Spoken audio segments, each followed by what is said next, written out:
A leitura será do versículo 1 até o versículo 17. Esta é a perícope que será lida, bem como também exposta nessa manhã, se Deus quiser. Jeremias 11, do versículo 1 ao versículo 17.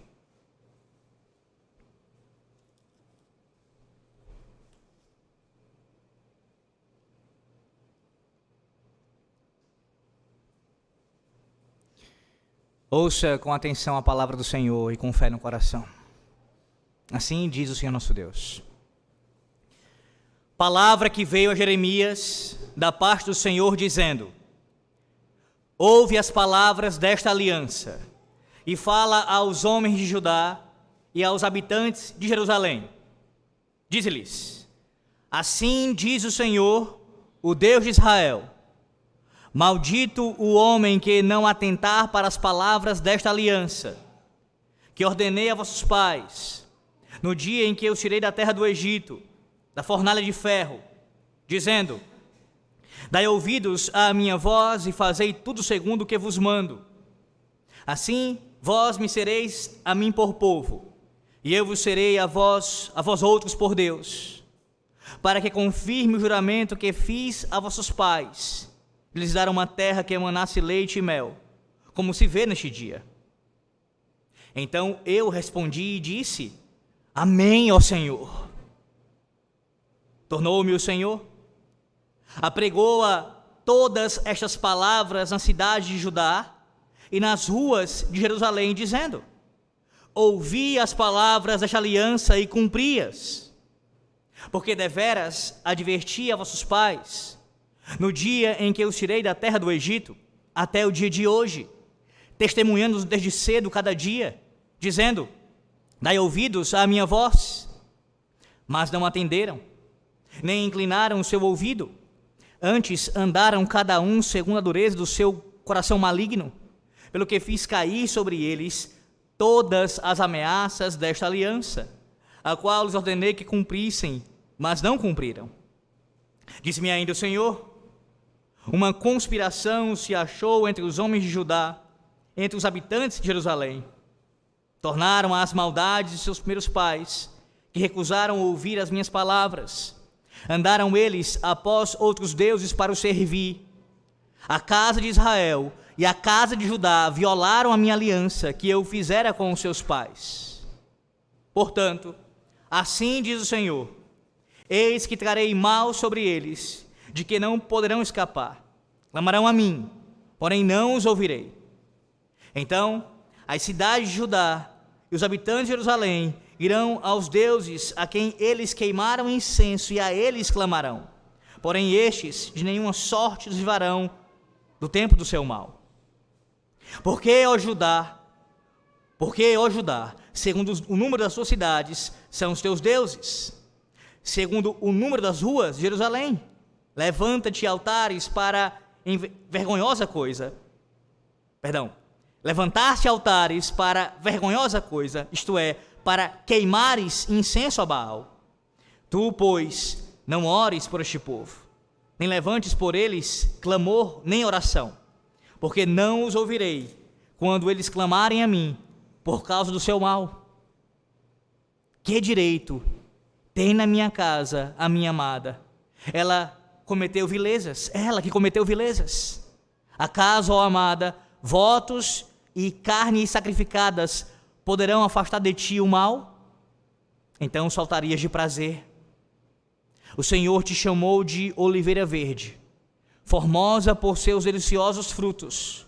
Mas agora, a voz de grande tumulto acendeu fogo ao redor dela e consumiu os seus ramos. Porque o Senhor dos exércitos, que te plantou, pronunciou contra ti o mal, pela maldade que a casa de Israel e a casa de Judá para si mesmos fizeram, pois me provocaram a ira, queimando incenso a Baal. Amém.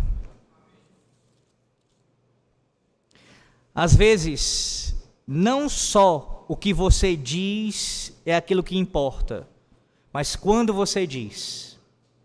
Não apenas o que você diz, mas também o momento em que você diz. Considere, por exemplo, a palavra sim. Palavra sim. Uma palavra que é singela, uma palavra simples e que é usada por nós o tempo todo. E por isso mesmo parece não importar muito, pelo seu uso tão comum. Mas, veja, um contexto em que ela é muito importante, a palavra sim, é quando ocorre um casamento, uma aliança matrimonial. Com essas 3 simples letras, sim, um marido e uma esposa, eles entram numa união diante do Senhor Deus e dos homens, uma união de vida e morte, vinculando-se um ao outro na alegria e na tristeza, na saúde e na doença, na riqueza e na pobreza. Apenas com uma palavra, naquele momento, dizendo sim, comprometem-se por toda a sua vida numa aliança com outra pessoa diante do Senhor Deus. Isso é tão sério, irmãos, que não poucos casos existem, e talvez você já tenha ouvido falar de alguns deles, de pessoas que numa brincadeira, normalmente vindo do noivo, na hora de responder assertivamente, falando sim diante da autoridade ali, o casamento foi anulado, porque o indivíduo resolveu brincar, dizendo não diante daquela situação, não tratando o momento como singular, como algo que é diferenciado. Não é hora de brincadeira, não é momento para usar o sim de forma inapropriada, não é lugar para usar a palavra de forma banal, diante de uma aliança. O uso dessa palavra implica num sério comprometimento pactual diante do Senhor Deus. Meus irmãos, o profeta Jeremias, ele proferiu 2 palavras simples, assim consideradas por muitos de nós, na primeira metade aqui de Jeremias 11. Jeremias disse no final do versículo 5, Amém e Senhor. Ambas as palavras, que são, por vezes, casualmente usadas por nós, que de forma tão, que dificilmente parecem importar. Você usa com frequência, na verdade, Amém e o nome do Senhor, de tal maneira que parece não importar. Mas quando o profeta emprega essas palavras aqui, Amém, Senhor, elas foram significativas. Elas estão dentro de um contexto de aliança.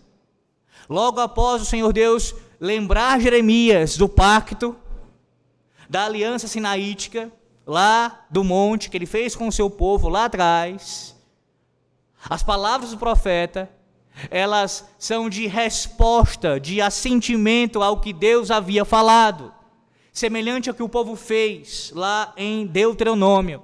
Jeremias faz o mesmo aqui. Não era momento para brincadeira, não era momento para usar as palavras de maneira trivial, não, de forma nenhuma, ainda mais usando o nome do Senhor, que nunca é momento para usar de forma banal. Ele fala de maneira reverente e respeitosa, ele fala de maneira convicta e submissa à vontade do Senhor Deus. Para as tuas palavras, para a tua lei, Senhor. Amém. Amém, Senhor. E à luz desse texto, nós vamos aprender a seriedade disso. A seriedade de lidar com o pacto. Vocês têm ouvido isso frequentemente em Jeremias, mas agora, no capítulo 11, isso é ainda mais detalhado para nós. Para você ter uma ideia, é a primeira vez que a palavra aparecerá, a palavra aliança aparecerá de forma explícita no texto original. Não que antes ele não tenha feito a menção a isso. É claro que sim, de maneira indireta, o contexto, a estrutura toda pactual. Mas agora há um detalhar deste pacto diante de nós. Nós aprendemos, à luz de Jeremias 11, do 1 ao 17, que a violação da aliança do Senhor suscita as suas maldições, mas o cumprimento do amém proferido garante todas as suas bênçãos. Escute, a violação da aliança do Senhor suscita as suas maldições, mas o cumprimento do amém proferido garante todas as suas bênçãos. Olhe para o texto novamente, observe. Quero que seja primeiramente o contexto geral aqui. E eu quero lembrar, uma vez que a gente está entrando numa nova sessão de Jeremias, do que você já ouviu até agora, pelo menos de forma resumida, é claro. Jeremias do 1 ao 29, sim, do capítulo 1 ao 29, é um todo aqui falando dessa aliança quebrada e do consequente juízo por causa da aliança quebrada. Isso vai do capítulo 1, que você já ouviu, e até o capítulo 29. A mudança de foco que se dá a partir do capítulo 30, digo, quanto a Deus falar das promessas, da sua aliança, as bênçãos e assim por diante. Então, o primeiro bloco de Jeremias é bastante enfatizado essa aliança quebrada e o juízo também que vem por causa dela, por causa da quebra. Jeremias 1 relata o chamado do profeta. Jeremias 2 apresenta a acusação formal e legal, que vem em termos de quebra de uma aliança matrimonial, de uma mulher que é adúltera e traiu o seu marido, você deve lembrar disso. Jeremias 3 e até o capítulo 4, versículo 4, há um chamado da parte de Yahvé, chamando o povo, por meio do profeta, para que se arrependam e voltem para a sua aliança, mas eles não ouvem, como nós vimos. O capítulo 4, versículo 5 até o versículo 30 do capítulo 6, descreve o consequente juízo, ou seja, a invasão babilônica. O capítulo 7, até o final do capítulo 10, que nós ouvimos nas últimas semanas, se concentra principalmente na falsa religião, na religião que é hipócrita, apenas de lábios, apenas de forma externa, principalmente a idolatria, no seu castigo. A idolatria está no centro dessa aliança que é quebrada e nesse relacionamento rompido com o Deus da aliança.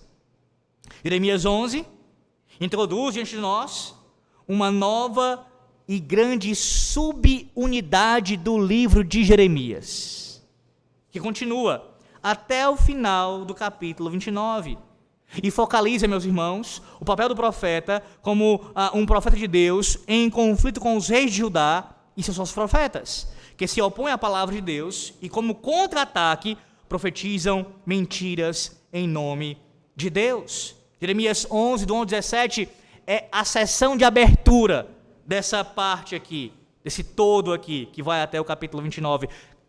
Atente para isso, pegando o bloco como um todo, não estou especificando agora, farei isso nas próximas exposições, se Deus quiser. Deus instrui Jeremias aqui a proclamar aos habitantes de Jerusalém que eles quebraram a aliança. E essa proclamação define o cenário de todo o conflito e hostilidade que o profeta experimentará das grandes instituições de poder em Jerusalém. Reis, profetas da corte, sacerdotes. Esses são os temas, um dos temas mais centrais dos próximos capítulos de Jeremias.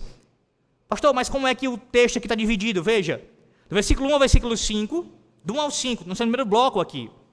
Deus diz a Jeremias para lembrar o povo de Judá das maldições e bênçãos proferidas na aliança. A referência é especialmente ao livro de Deuteronômio. Você já ouviu isso? É um livro que é bastante usado pelo profeta Jeremias em suas pregações, em suas prédicas. Mas agora, de forma ainda mais detalhada, ele vai citar, fazer menções a este livro, o livro da aliança, isso do 1 ao 5. No entanto, Deus continua, nos versículos 6 a 8, mostrando a desobediência repetida, vez após vez, do povo, trazendo, portanto, as maldições de Deuteronômio sobre eles. A desobediência contínua daquelas pessoas principalmente a sua adoração aos ídolos, de fato, meus irmãos, violou a aliança. Portanto, qual é a consequência? Versículo 9 a 14. Deus não ouvirá o clamor deles. Novamente, note aqui o elemento irônico presente, que eu irei depois ressaltar novamente. Por eles não ouvirem a voz de Yahvé e não cumprirem a sua aliança, Deus não os ouviria quando clamassem em sua angústia. E aí veja ainda mais a ironia que o texto vai mostrar. Eles clamariam aos seus deuses, aos seus falsos deuses, que são surdos. E certamente também não poderiam ouvir e atender, ajudando-os em sua angústia. No versículo 14, que está nesse bloco do 9 ao 14, há uma menção especialmente aqui à intercessão do profeta. Deus não ouviria, como já disse antes, nem mesmo a oração de Jeremias. Contudo, ao final, a última parte desse bloco aqui, Deus lamenta essa tragédia terrível, meus irmãos. O fato de seu povo amado ter praticado coisas tão terríveis, a ponto de agora ser destruído. Versículo 15 a versículo 17.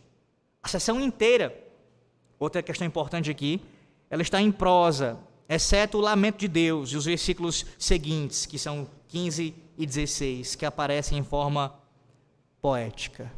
Comecemos então o primeiro bloco aqui, do versículo 1 ao versículo 5, vendo primeiramente os versículos 1 e 2. Palavra que veio Jeremias, a parte do Senhor, dizendo: ouve as palavras desta aliança e fala aos homens de Judá e aos habitantes de Jerusalém. Veja, novamente a mesma expressão aqui, como sempre acontece com os profetas. Deus fala com o seu servo. Tudo que o seu profeta tem para dizer não procede de si mesmo. Não é algo que ele cogitou no seu coração e simplesmente quis declarar diante das pessoas. Não. A palavra que veio a Jeremias, ele recebe revelação do Senhor Deus. E ele fala de acordo com a sua instrução, de acordo com a sua vontade. É da parte do Senhor que Jeremias deve anunciar. Em outras palavras, ele não tem nada a dizer a Jerusalém que não seja a própria palavra de Deus. E o que é aqui a palavra de Deus nesse contexto? Ora, ouve as palavras desta aliança, ouça os termos desta aliança. Meus irmãos, a palavra aqui usada no hebraico para ouvir é exatamente a palavra Shema. Shema. E eu quero lembrá-lo do significado, da importância da palavra. Ela normalmente é citada por nós, fazendo referência a Deuteronômio, capítulo 6, versículo 4. Quando Deus falou para o seu povo, nesses termos: ouvi, pois, ó Israel. E no contexto ali, a fala do Senhor é em o povo atentar para a verdade que Ele é o único Deus. Ouça isso. Mas veja, a palavra Shema, esse verbo aqui, ouvir, traz a ideia, meus irmãos, não apenas de você ouvir, no sentido de você atentar para o que está sendo dito, sabendo ali, prestando atenção, não é só isso, é a ideia de cumprimento. Ouça as palavras, isto é, ouça e pratique-as, cumpra-as. É um ouvir de resposta em obediência. Então, quando Deus fala ao profeta aqui para dizer isso ao povo, o significado é exatamente esse. O povo deve ouvir, ou seja, cumprir, obedecer as palavras, os termos desta aliança. Ela é tão importante, meus irmãos, aqui no contexto, que ela aparece no versículo 2, no versículo 3, no versículo 4, no versículo 6, no versículo 7, no versículo 8, no versículo 10, no versículo 11, no versículo 14. Várias e várias vezes ela aparece aqui. seja no sentido da ordem para o povo ouvir e obedecer, ou no sentido de que o povo não ouviu, não obedeceu, não cumpriu as palavras desta aliança. Além disso, a expressão esta aliança é uma referência à aliança que Deus fez com o seu povo lá no Sinai, logo após libertá-los do Egito. Os irmãos, durante o evento do Êxodo e a revelação espetacular de Deus no Monte Sinai, você pode ver isso em Êxodo capítulo 19 até o capítulo 24, Deus entra em um relacionamento pactual especial com Israel, muitas vezes chamado de aliança sinaítica ou mosaica. Veja, a ideia não é que só ali a aliança foi firmada. Nós temos aqui uma continuidade, não perca isso de vista. Esse pacto da graça foi firmado com Adão após a queda e se desdobra e vai tendo cada vez mais renovações dessa aliança e aprofundamento desse conhecimento de Deus para com o seu povo, partindo de Noé, Abraão, até chegar em Moisés. Então não é que Deus não tinha pacto com o seu povo antes, mas agora, em Êxodo, essa aliança ganha ainda mais profundidade, ainda mais revelação da parte do Senhor Deus. O livro de Deuteronômio está no centro desse relacionamento pactual. E se você já leu este livro com atenção, já deve ter observado que ele define muito bem as condições pelas quais Israel poderia e deveria viver na terra prometida, e ali ser abençoado por Deus, ouvindo as suas palavras. O capítulo 28 de Deuteronômio profere as terríveis consequências para Israel debaixo dessa aliança, caso rejeitasse a Deus e se recusasse a ouvir as condições estabelecidas. É esse relacionamento pactual Jeremias declara quebrado, o que implica que as terríveis maldições descritas no capítulo 28, na verdade já no capítulo 27, que nós ouvimos amanhã, e também no capítulo 28, elas seriam, no caso, estavam sendo suscitadas contra o povo, por causa da quebra da aliança. Sim. Menções à aliança aqui em Jeremias fazem referência principalmente ao livro de Deuteronômio. É por isso que iniciamos essa manhã o culto solene com a leitura do capítulo 27 de Deuteronômio. Lembrando o compromisso pactual de Deus com o seu povo e das maldições que caem sobre o seu povo se não cumprirem a sua palavra. Veja o versículo 3 agora, versículo 3. Diz-lhes: assim diz o Senhor, o Deus de Israel: maldito o homem que não atentar para as palavras desta aliança. Deixa eu dar o contexto histórico disso aqui para você. Quando os reis do mundo antigo, eles impunham suas obrigações pactuais aos povos dominados por eles, elas eram acompanhadas de uma declaração das bênçãos que esses povos receberiam caso obedecessem aos reis que conquistaram o seu território. Mas também o anúncio das maldições que eles receberiam se não cumprissem aquilo que era exigido.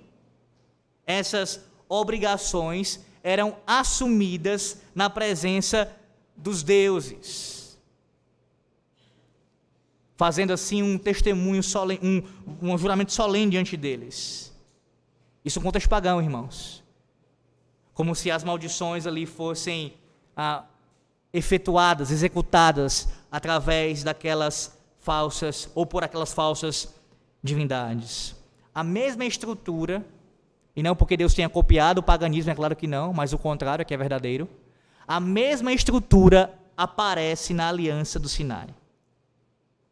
A realidade da aliança do Senhor Deus envolve sofrer a penalidade da maldição de Deus, caso a aliança não seja cumprida. Vá lá para, novamente, o capítulo 27 de Deuteronômio, para você ser lembrado sobre isso. Viu agora há pouco, mas eu quero lembrar. Deuteronômio 27, 26. 27, versículo 26.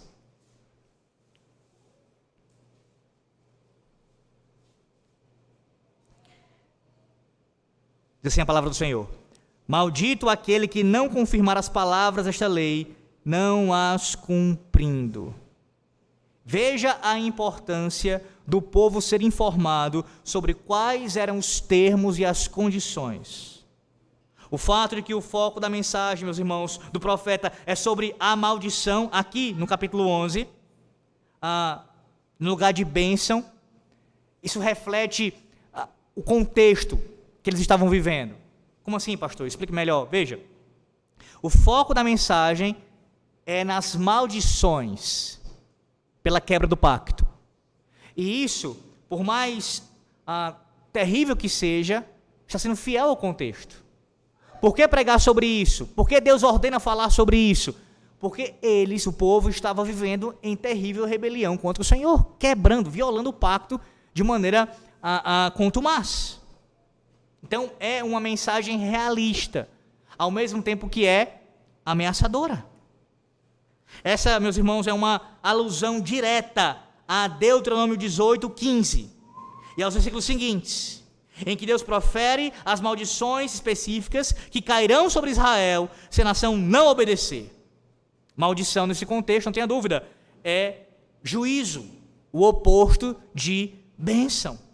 Deus trará, no caso, eu estava trazendo esta maldição. Versículo 4 agora, versículo 4. Que ordenei a vossos pais, no dia em que os tirei da terra do Egito, da fornalha de ferro, dizendo, dai ouvidos à minha voz e fazei tudo segundo o que vos mando. Assim vós me sereis, a mim por povo, e eu vos serei a vós outros por Deus. Note aqui como as exigências da aliança, elas não mudaram desde o Êxodo. Assim como eu falei para vocês que no Êxodo tem uma continuidade, não é um pacto totalmente, substancialmente novo em comparação aos antigos pactos, mas é essencialmente o mesmo pacto, sendo assim ainda mais desdobrado, ainda mais revelado e aprofundado seus termos.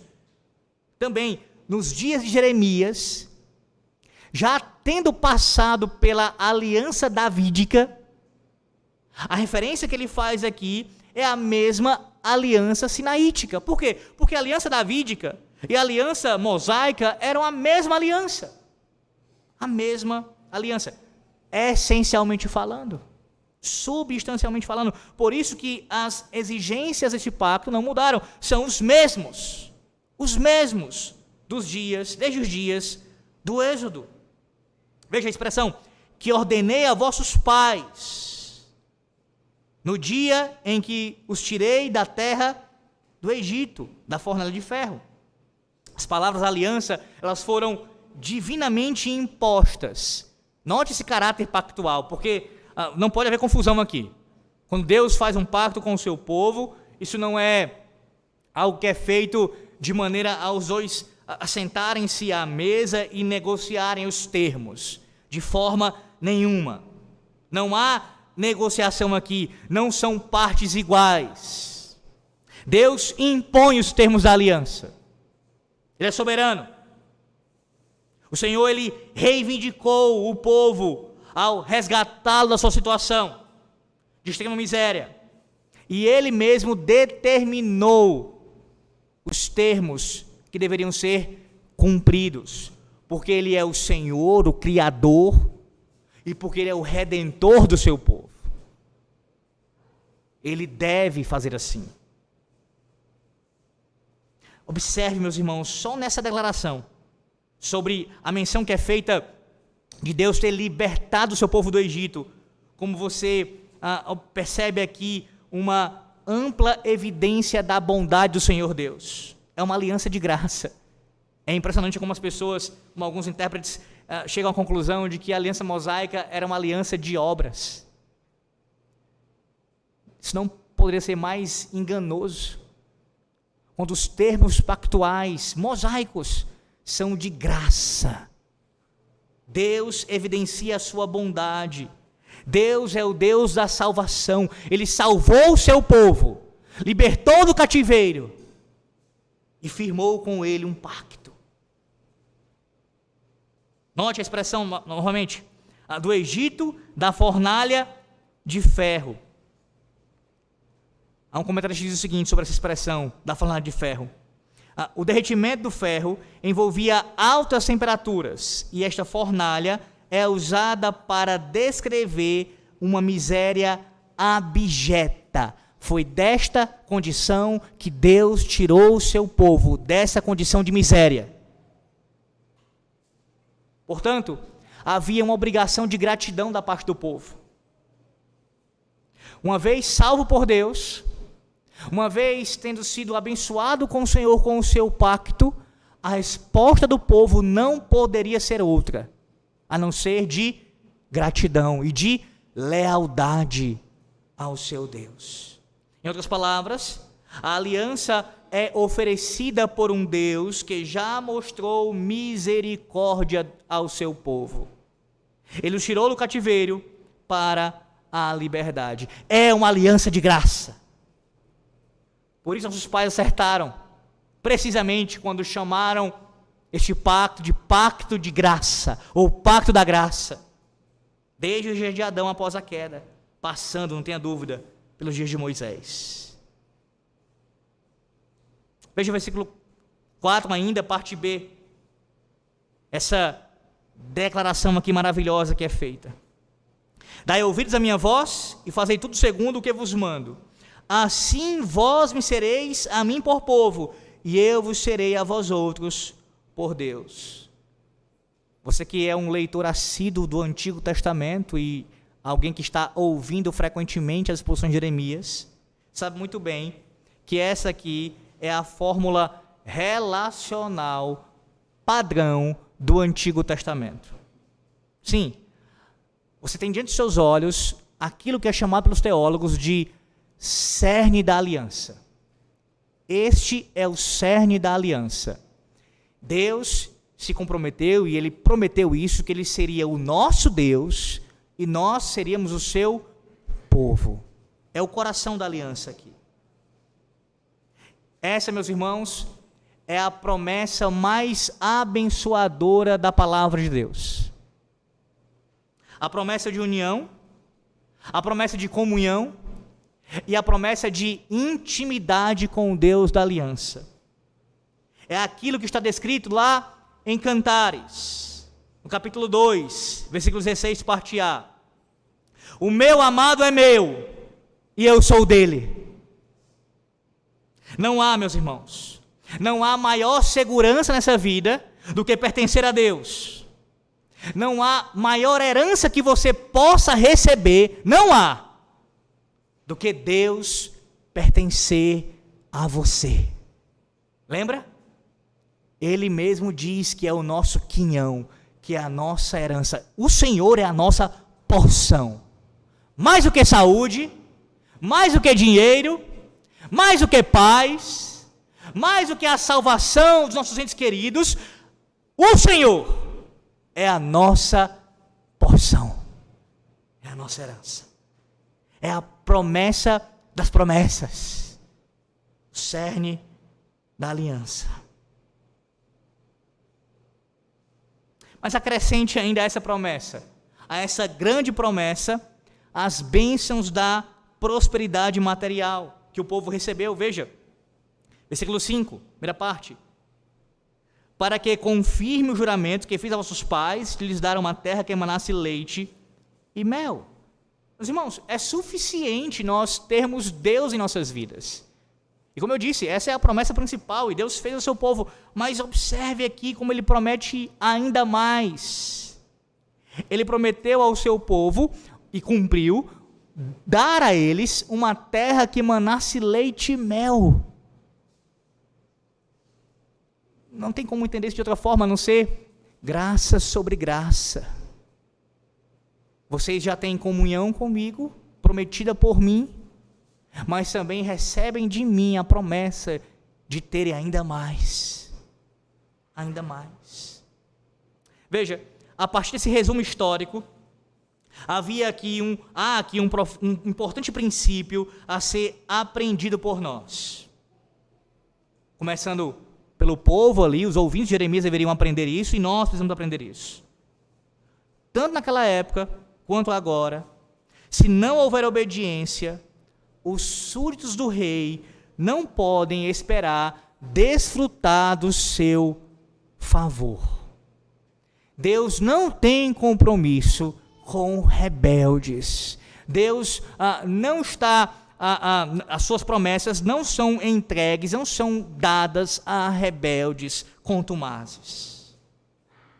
E essa, meus irmãos, era uma das principais teologias dos dias de Jeremias. No caso, a distorção dessa verdade.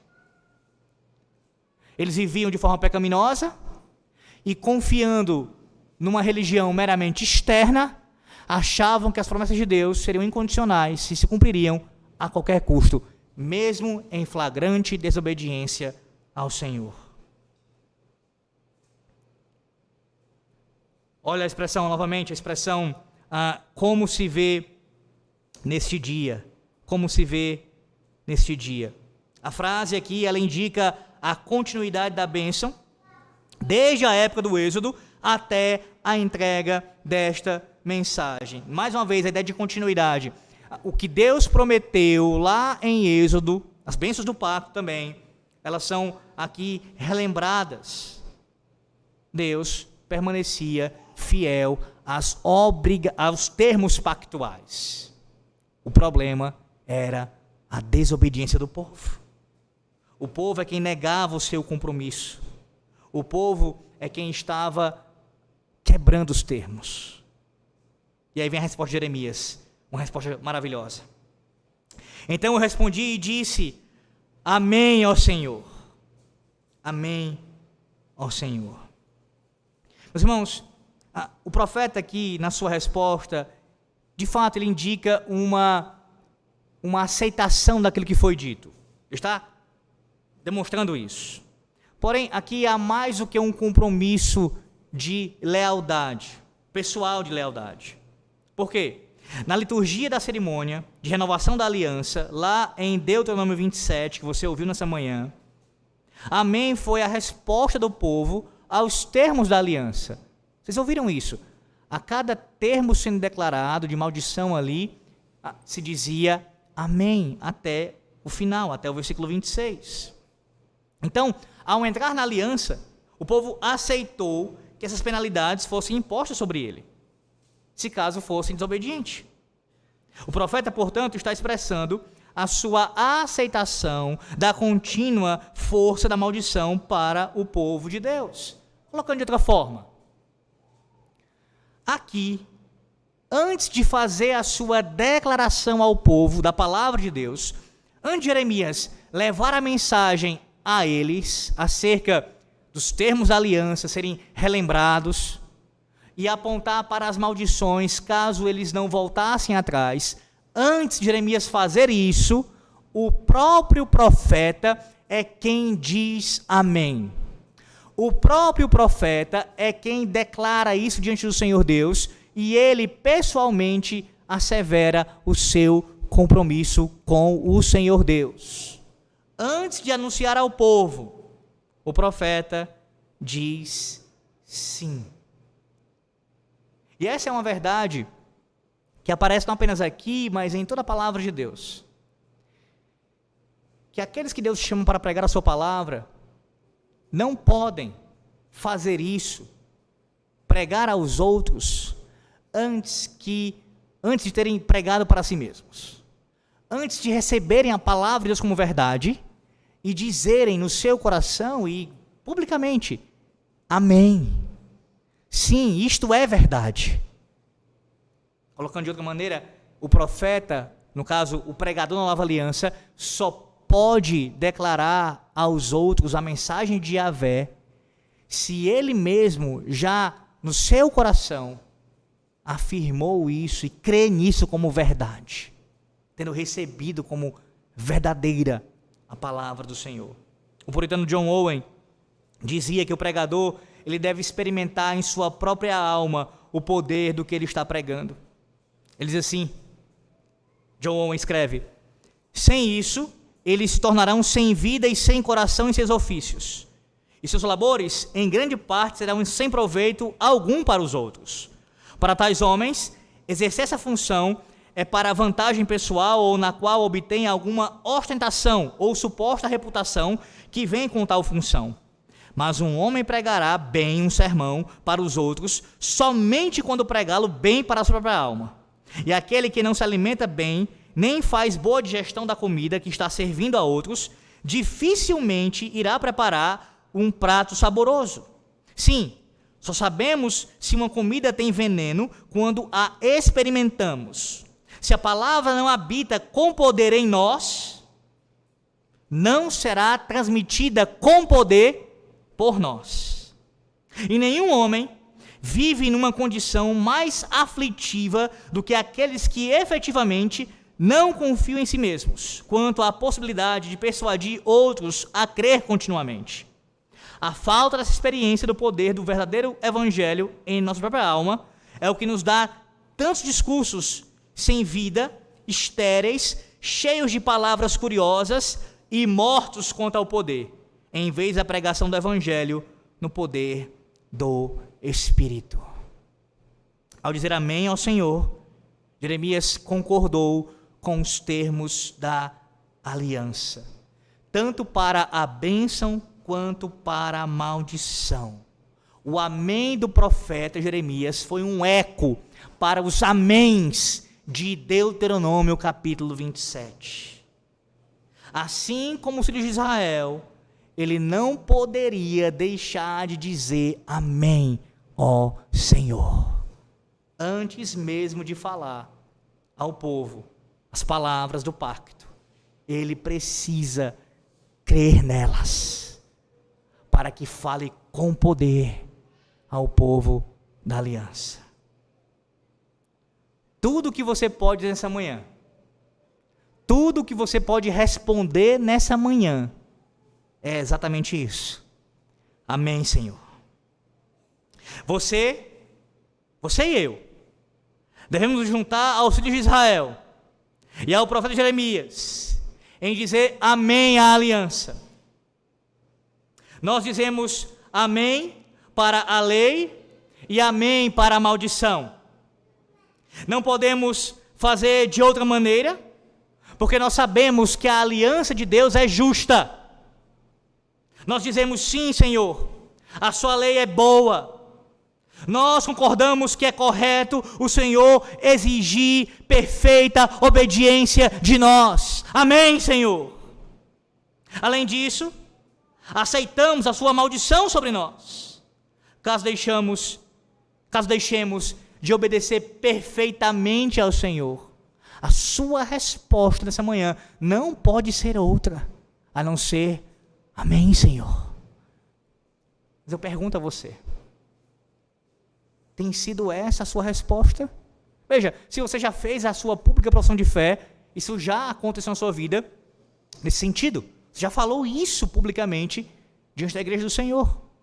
Mas toda vez que você ouve a palavra de Deus sendo proferida, os termos do pacto sendo relembrados a você, como estão sendo nessa manhã, as bênçãos e as maldições, você está, ou não, dizendo amém.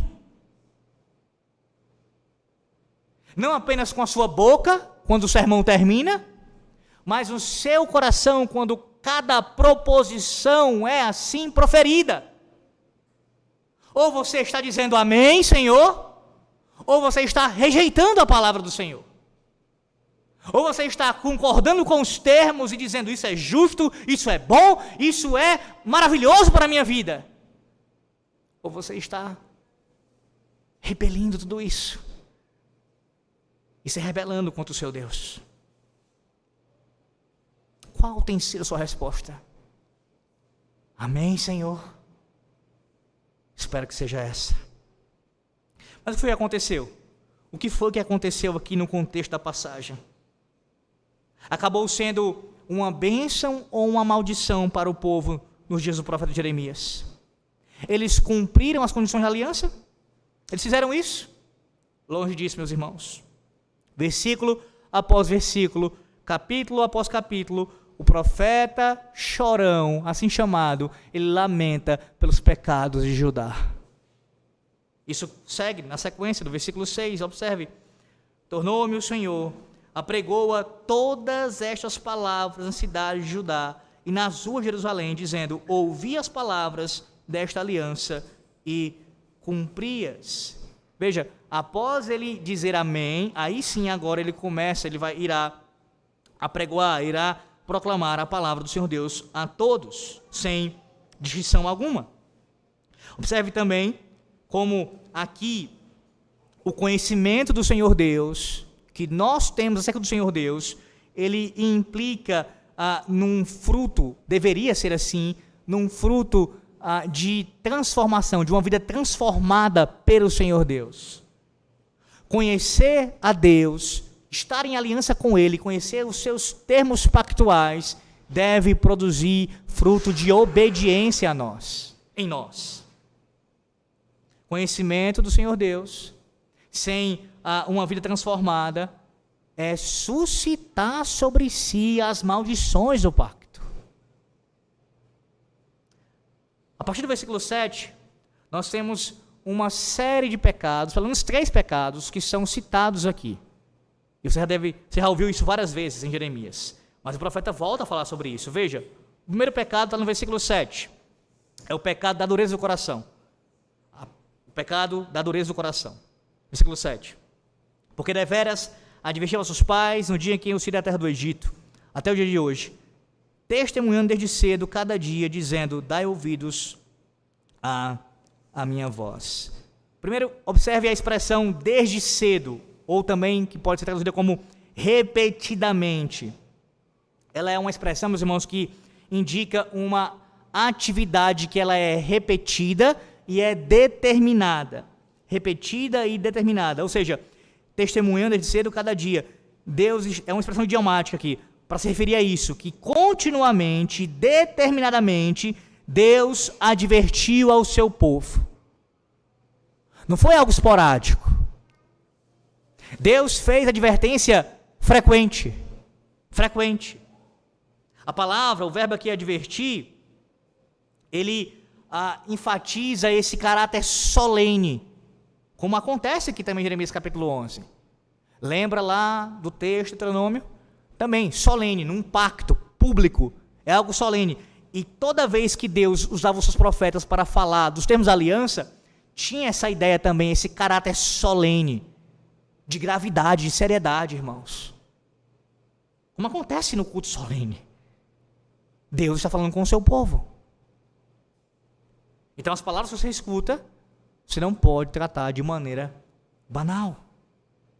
Até o dia de hoje, a expressão aí até o dia de hoje, mostra que as advertências não tinham cessado. Deus continuava fazendo-as e ao mesmo tempo, novamente, as exigências da aliança não tinham caducado. Elas permaneciam em vigor. Até os dias de Jeremias, Deus enviou profetas para adverti-los várias e várias vezes. Versículo 8, parte A. Mas não atenderam, nem inclinaram o seu ouvido. Advertência após advertência, o povo não ouviu. E qual é a razão? O pecado da dureza de coração. Na última quarta-feira, expondo o nosso Catecismo Maior de Westminster, na pergunta 105, nós vimos os pecados, temos visto, na verdade, os pecados proibidos pelo mandamento. O primeiro mandamento tem vários pecados que ele proíbe, e um deles, que vimos na última quarta, foi exatamente esse pecado, a dureza de coração. Ele é proibido no primeiro mandamento. E deixe-me citar aqui o comentarista Johannes Gerhardus Voss, explicando essa expressão. Ele diz o seguinte: essa expressão é usada para descrever um estado de caráter em que a sensibilidade espiritual foi grandemente ou totalmente perdida. Quando alguém está nessa condição, a sua consciência quase não funciona ou já não funciona de jeito nenhum. Ela é indiferente a Deus, às coisas espirituais e à salvação eterna da sua alma. A lei e o evangelho não a impressionam nem a influenciam. Se Deus, em sua graça e misericórdia especiais, não lhe concedeu um novo coração, ela não poderá ser salva. Veja o perigo do pecado da dureza de coração, irmãos. Eu alertei sobre isso quarta-feira e agora faço isso no culto solene. A dureza de coração é um pecado seríssimo. Seríssimo. É o último grau, é a última instância da insensibilidade à palavra de Deus. E eu chamei a atenção disso. Os que estavam aqui ouviram, eu quero que você escute também se você não ouviu isso ainda. Todos nós precisamos lutar contra a dureza do nosso coração a cada vez que ouvimos a palavra do Senhor.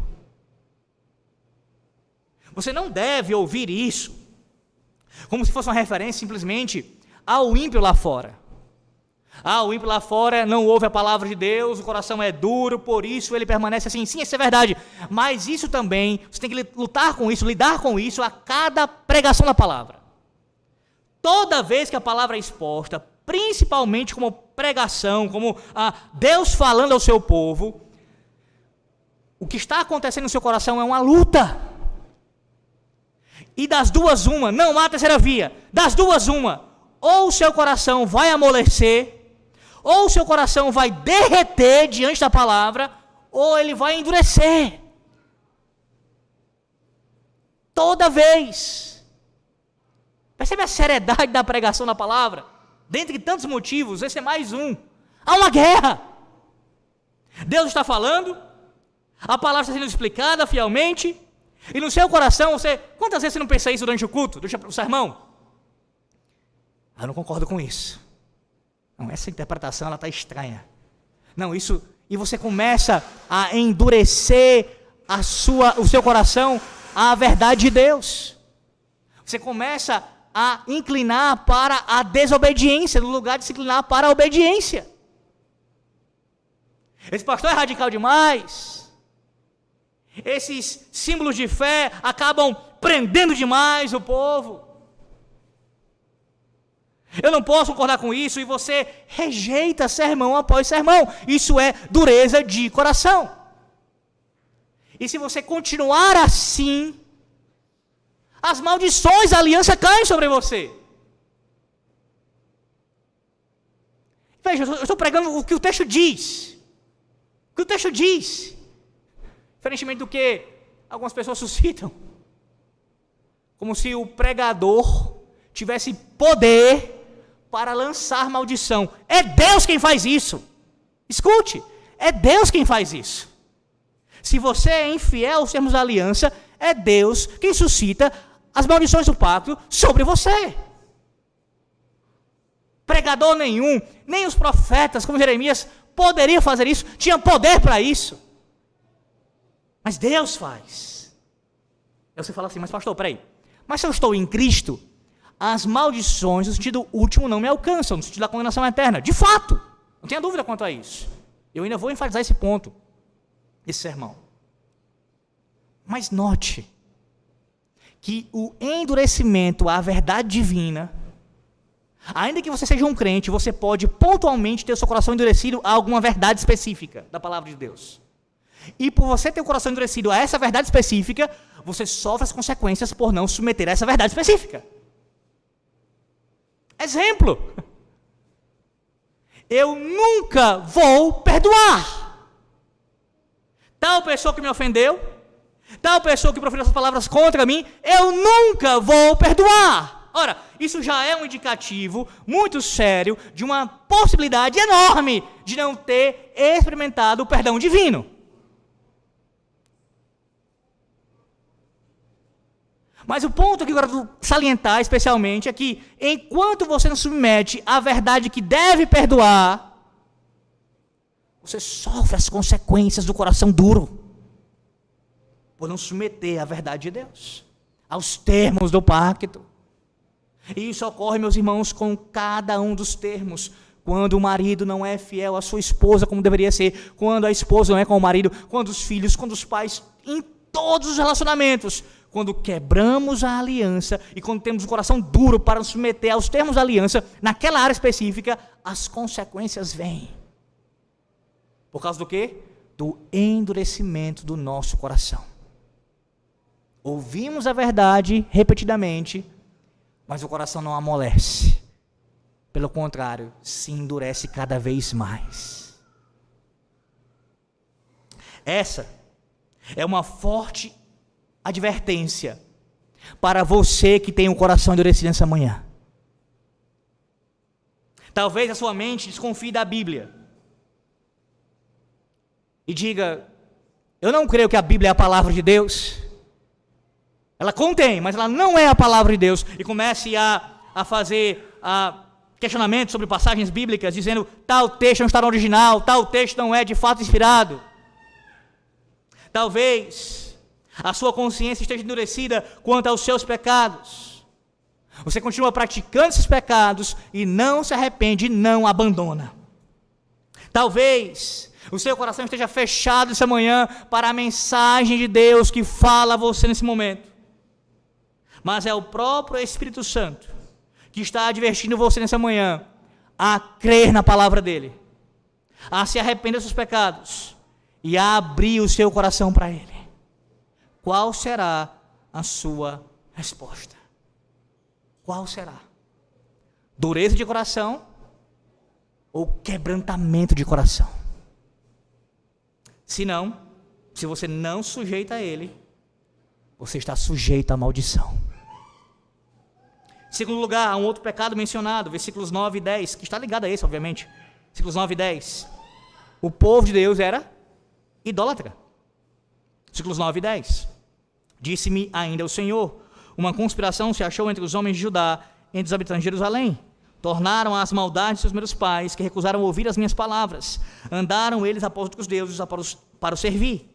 A casa de Israel e a casa de Judá violaram a minha aliança que eu fizera com os seus pais. Quero que você observe alguns termos. O primeiro é conspiração, a palavra conspiração usada aí. A ideia, meus irmãos, é de um conluio político para subverter a autoridade constituída. É como se eles estivessem unidos para um golpe de Estado. Uma conspiração. A cena que vem à mente aqui é de uma reunião de conspiradores em um canto escuro para elaborar os seus planos secretos e malignos, conspirando contra o Senhor da aliança. Surgiu um consenso no qual a soberania de Deus era rejeitada, bem como a obrigação dos termos pactuais foram rejeitados nesta conspiração. O versículo 10 mostra para nós o comportamento do povo como uma revolta que é caracterizada também pelas gerações anteriores. Diz o texto que eles tornaram ou retornaram. Interessante que a raiz aqui do verbo é a mesma do capítulo 3, versículo 1. E aí você vai lembrar, no capítulo 3, versículo 1, o Senhor chama o povo para retornar, para voltar para Ele. Há aqui algo irônico, porque, na verdade, eles tornaram foi para praticarem os mesmos pecados dos seus pais. No lugar de retornarem ao Senhor, tornaram para os seus pecados. Há um comentarista que diz que isso pode ter a ver, a ideia de retornar, porque eles, por um período breve de tempo, pelo menos de forma geral, o povo ele anuiu as reformas de Josias. É por isso a ideia de que eles por um tempo ficaram assim, implicitamente aqui declarado, se conformando à reforma, e depois retornaram para a apostasia, abandonando ao Senhor. Veja, seus primeiros pais, eles estavam seguindo os passos dos seus ancestrais, seus pais, os passos de idolatria, os mesmos passos. E não entenda isso como algo pequeno, irmãos, na verdade é a grande questão aqui. Ouvi, ó Israel, eu sou o único Deus, o único Senhor. O pecado da idolatria era um ataque ao Shema, era um ataque aos termos do pacto, era tratar como deuses aqueles que não são deuses e rejeitar o único Deus verdadeiro. Observe também uma associação que há no versículo 10, uma associação entre a história do reino do norte, ou seja, a casa de Israel, e o reino do sul, que é a casa de Judá. Eles violaram a aliança. E a palavra, o verbo aqui violar, indica a remoção ou o afastamento do apoio constante da manutenção de um acordo. Foi o que eles fizeram. Eles violaram a aliança. E assim como o Reino do Norte, veja, a ideia é essa, paralelo. Os dois foram estabelecidos por Deus, os dois se rebelaram contra Deus, e os dois teriam o mesmo fim. O Reino do Norte experimentado, o juízo, bem como o Sul também experimentaria. Mas quais são os deuses que eles adoravam? Versículo 17, parte B. Temos a menção aqui ao mais famoso. Versículo 17, parte B. Pela maldade que a casa de Israel e a casa de Judá para si mesmas fizeram, pois me provocaram a ira, queimando incenso a Baal. Mas não apenas a Baal. Versículo 13.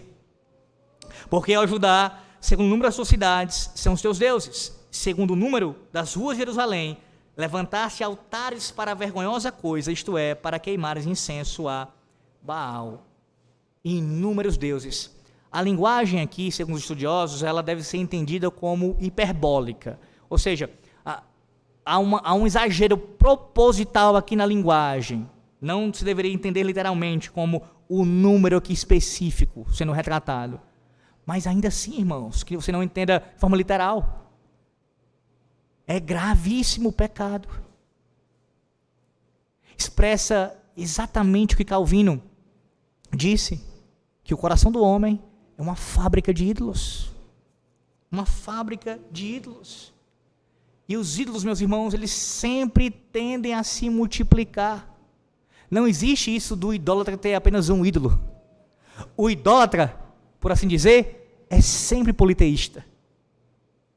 Sempre politeísta. E os falsos deuses, eles têm prazos curtos.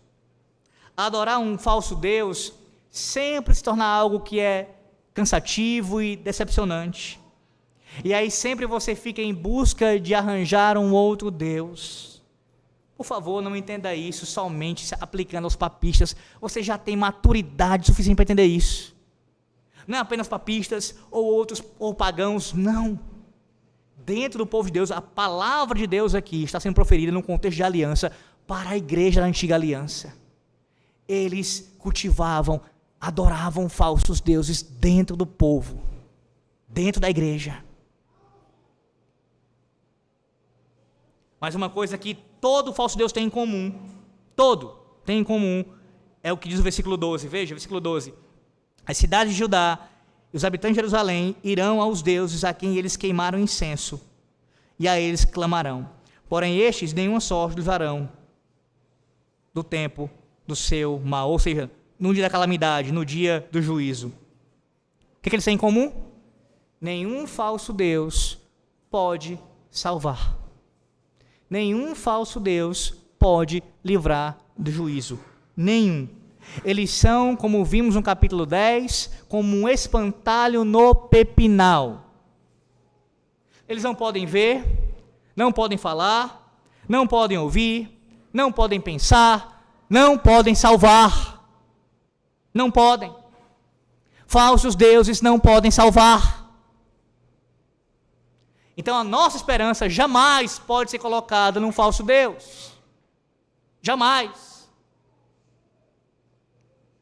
Terceiro lugar, o povo também era culpado de falsa adoração. E aí você diz, mas reverendo, peraí,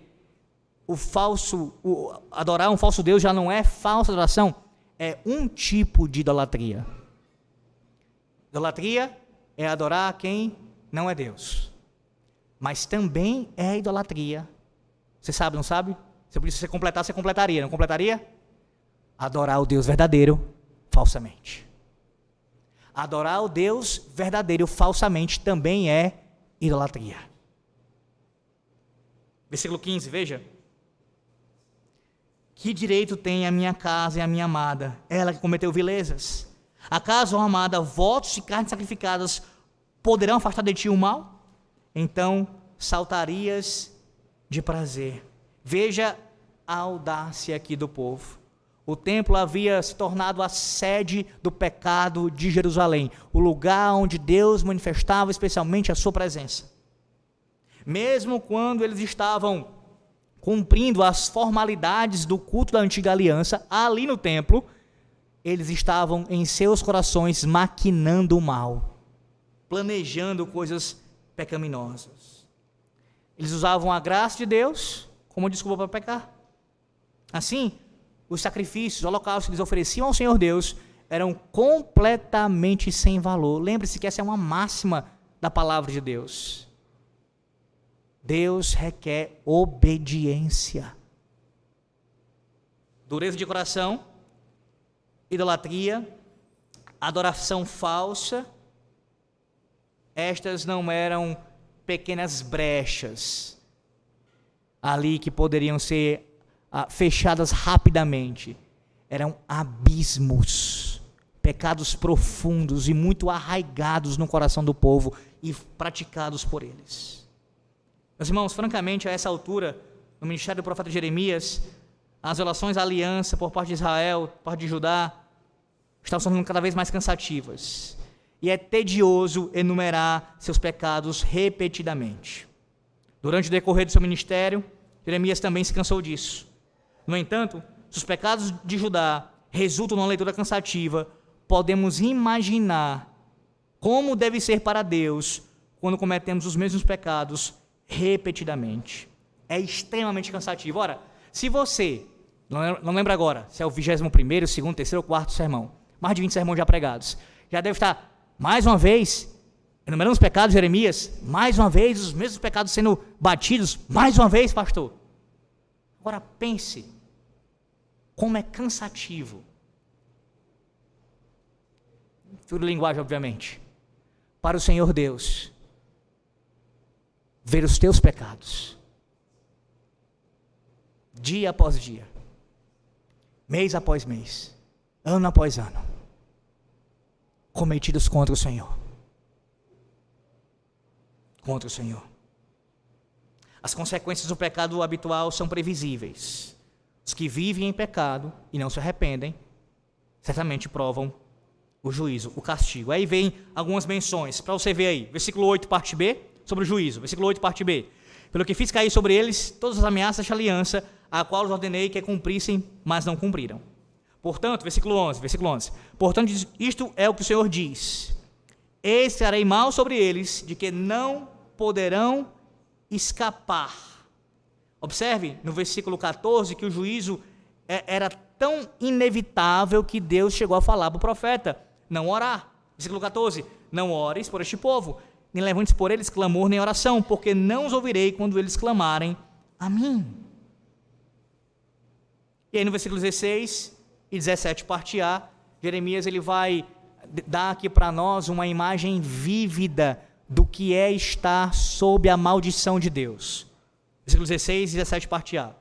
O Senhor te chamou de oliveira verde, formosa por seus deliciosos frutos, mas agora a voz de grande tumulto acendeu fogo ao redor dela e consumiu seus ramos. Porque o Senhor dos exércitos que te plantou pronunciou contra ti o mal.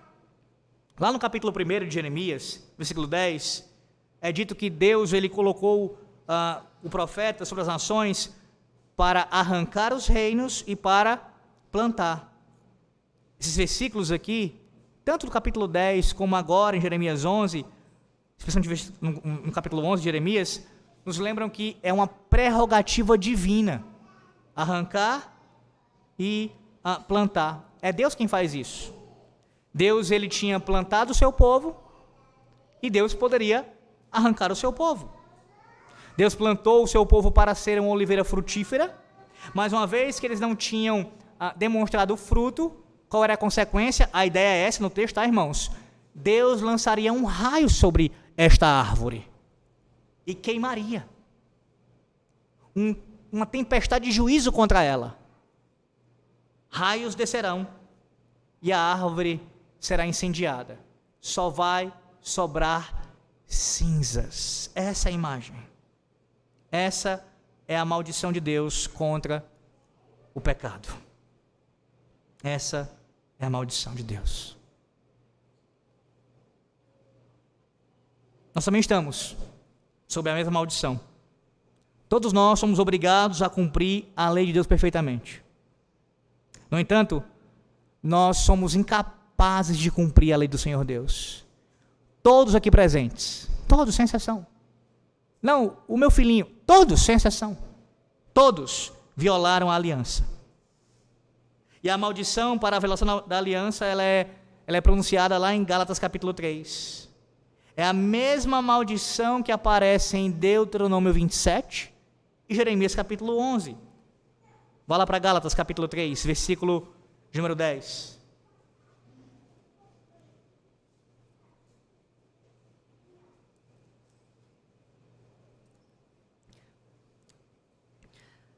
Gálatas 3, versículo 10.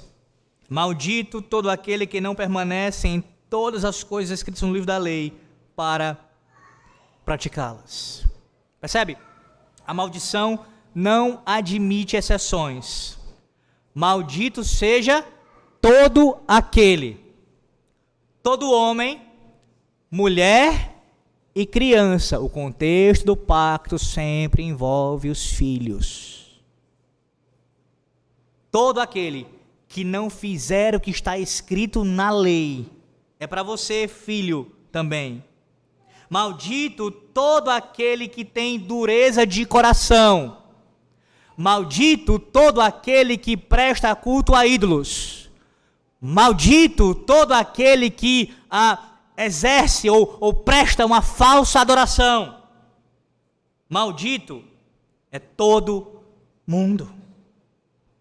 Não há, meus irmãos, não há como evitar essa maldição. A gente não pode dizer simplesmente, desculpe, Senhor. E não podemos deixar de dizer amém para as maldições do pacto. O amém não é apenas para as promessas, para as bênçãos. No compromisso pactual, o amém também é para as maldições. Além disso, devemos aceitar o veredito que a Bíblia dá aos que violam a aliança.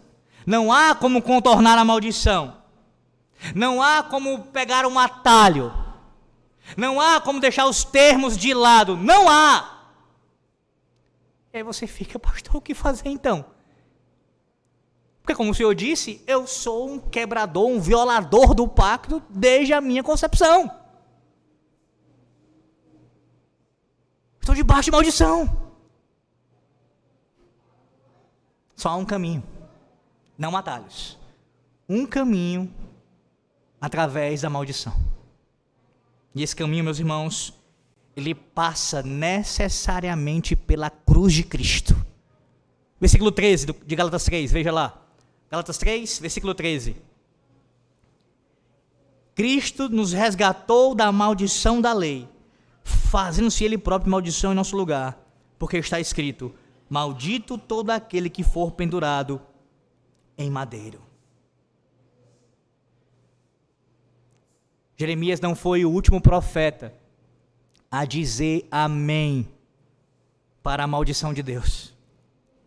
Na mesma noite que foi traído, o Senhor Jesus Cristo, ele, depois de cear com seus discípulos, ele também disse amém à aliança entre Deus e o seu povo. Diz o texto que a sua alma estava profundamente triste até a morte, Mateus 26, 38. Mas ele disse a seu pai, no versículo 42 de Mateus 26, faça-se a tua vontade. O que o Senhor estava dizendo era, sim, pai, que assim seja. Que assim seja, pai. Amém, Senhor. Ele estava dizendo amém à aliança, o que inclui as suas maldições. Ao dizer faça-se a tua vontade, ele estava conclamando todas as maldições do pacto sobre a sua própria cabeça para caírem sobre ele. Quando ele foi voluntariamente à cruz, ele estava dizendo amém para a maldição que era contra você e contra mim, por não amarmos a Deus, pela nossa idolatria, por nós tomarmos o nome do Senhor Deus em vão e assim quebrarmos todos os seus mandamentos. O Senhor Jesus estava dizendo amém para a maldição contra nós, por não honrar nossos pais, pela quebra do sétimo mandamento, ou seja, as intenções assassinas de nosso coração, por pecados sexuais, por roubo, mentira, cobiça, pela quebra do dia do Senhor, por todos os mandamentos. Ele levou sobre si todas as maldições, as justas maldições da aliança. Pode ser dito sobre ele, como nosso representante: maldito, maldito, maldito. E ele, em nosso lugar, disse: amém, amém e amém. Portanto, meus irmãos, era apropriado que o Senhor morresse numa cruz. Vá lá para Deuteronômio novamente, Deuteronômio capítulo 21. Veja como isso já foi profetizado pela palavra de Deus. Deuteronômio capítulo 21, versículos 22 e 23.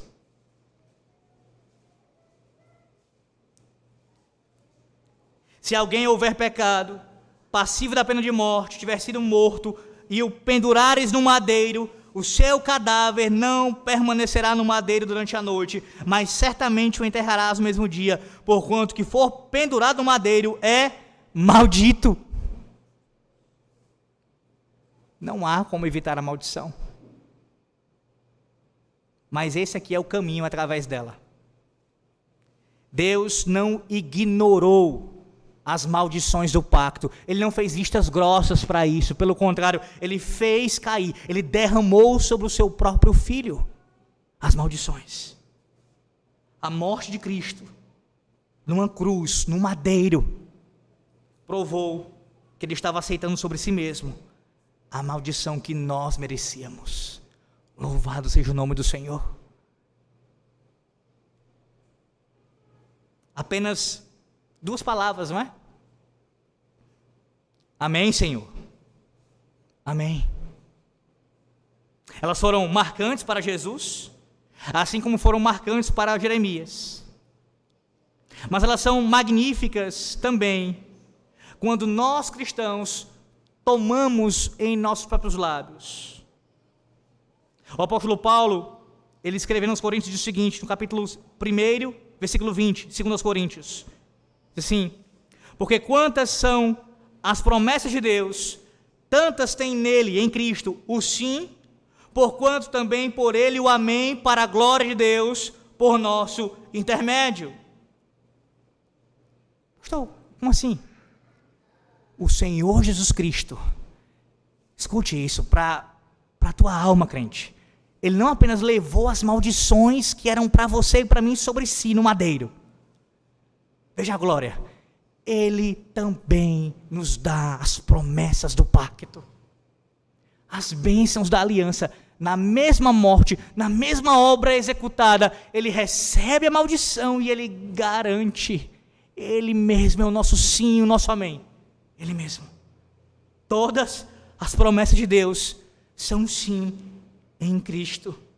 Quando o profeta Jeremias disse amém, ele estava confirmando toda a aliança, tanto a maldição quanto a bênção.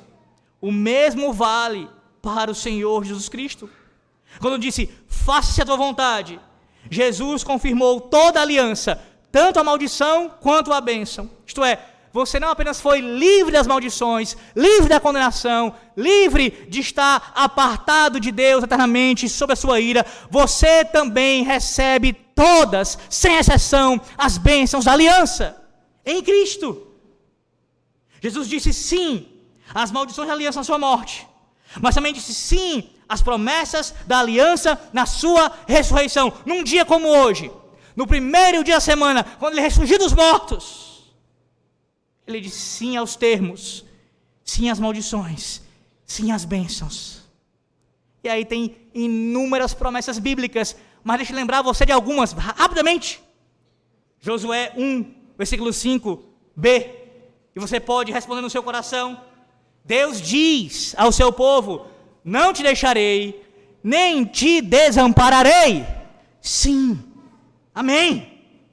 O Salmo 23, verso 6, bondade e misericórdia certamente me seguirão todos os dias da minha vida, e habitarei na casa do Senhor para todos sempre. Como um perseguidor, essa é a ideia. Ele está colado ao seu povo, estando com o seu povo para todos sempre. E você diz o quê? Amém. Também Isaías 45, 23. Diante de mim, diz o Senhor, se dobrará todo o joelho e chorará toda a língua. Sim, amém. Zacarias 3, 9. Tirarei a iniquidade desta terra num só dia. Sim, amém. João 15, 16. Tudo quanto pedis ao meu Pai em meu nome, Ele vô-lo conceda. Sim, amém. Página após página da palavra de Deus. Bênção após bênção. Sim, após sim. Porque quantas são as promessas de Deus, tantas tem nele em Cristo o sim, como amém. Com cada sim de Cristo, a todas as promessas de Deus, um grande amém ecoa entre o povo de Deus. Amém para a glória de Deus. Amém para a expiação, amém para a vida eterna, amém para o domínio universal de Deus, amém para a presença de Deus permanente no meio do seu povo, com o seu povo. Bênção, bênção e bênção. Amém, amém e amém. Percebe? Como Deus, em sua graça, não apenas anuncia os termos quanto à maldição, mas também às suas promessas. E nos lembra essa manhã acerca disso. Se fôssemos deixados sozinhos para cumprir o pacto por nós mesmos, certamente seríamos condenados. Mas a sua e a minha esperança estão naquele que foi tratado e reputado como maldito em nosso lugar. Para que você pudesse essa manhã dizer: amém, Senhor. Amém, Senhor. Percebe como a palavra amém, ela não pode jamais ser usada de maneira trivial. E como eu insto com vocês, vez após vez, quando eu já falei sobre isso, para aprenderem a falar amém após cada elemento de culto ser concluído. A palavra de Deus é lida, amém. Cantamos o salmo, amém. Os sacramentos são administrados, amém. Uma oração é feita, amém. E a palavra de Deus publicamente pregada. E o culto, inclusive, quando concluído com a bênção solene, você profere, amém. Isto é verdade. Sim, eu creio, Senhor. Tanto nas maldições, como nas bênçãos. Creio que Cristo levou sobre si as maldições. E creio que eu tenho nele todas as promessas para a vida eterna. Nele, eu tenho segurança de que o cerne do pacto experimentarei plenamente na glória eterna. Deus será o meu Deus e eu serei seu povo. Somente por causa daquele que é o sim e o amém. Meus irmãos, guardem isso no coração de vocês pela graça de Deus, que quando a violação da aliança do Senhor, ela ocorre e suscita as maldições do pacto. Mas o cumprimento do amém proferido garante todas as suas bênçãos. Jeremias não cumpriu perfeitamente, nem nós. O amém é cumprido pelo próprio amém. A Deus seja a glória pelos séculos dos séculos. Amém.